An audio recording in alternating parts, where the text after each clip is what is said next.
যে মেয়েটা একদিন আগে কোনো সংসারের কোনো কাজে হাত দেয় নাই, সেই মেয়েটা একদিন পরে যখন স্বামীর ঘরে যায়, ওই দিন শাশুড়ি মনে করে আমার বাড়িতে কামলা নিয়ে আসছে, কাজের মেয়ে নিয়ে আসলাম, এখন থেকে আমার আর দায়িত্ব শেষ, এখন থেকে আমার কাজ করা লাগবে না, সারা জীবন সংসারের গাড়ি টানছি,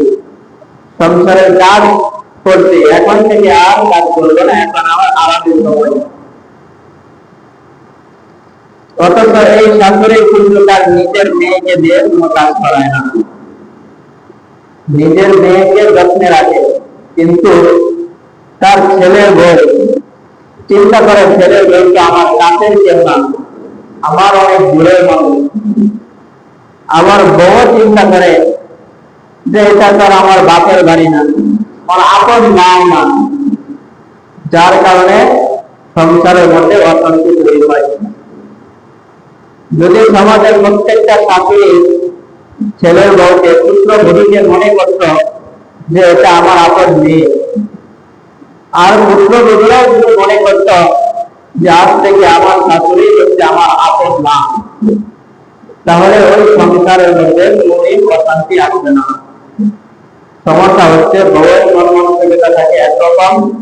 শাশুড়ির মন মানসিকতা থাকে অন্যরকম। প্রত্যেকটা শাশুড়ি চিন্তা করা দরকার যে আমি কি আমার ছেলের বউ নিয়ে আসছি, আমারও তো একটা মেয়ে আছে, আমার মেয়েও তো অন্যের ঘরে যাবে,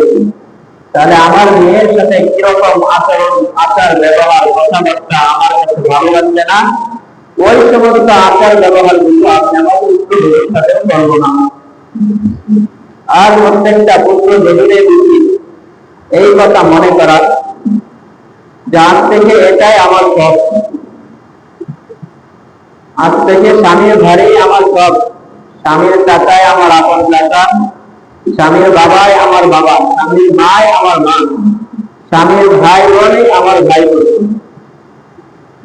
যখন শাশুড়ির ভিতরে ওই মন মানসিকতা থাকবে আমার মেয়ে, পুত্র বধূর ভিতরে ওই মন মানসিকতা থাকবে আমার মা, তখন এই পরিবারের মধ্যে কোনো সময় অশান্তি হবে না।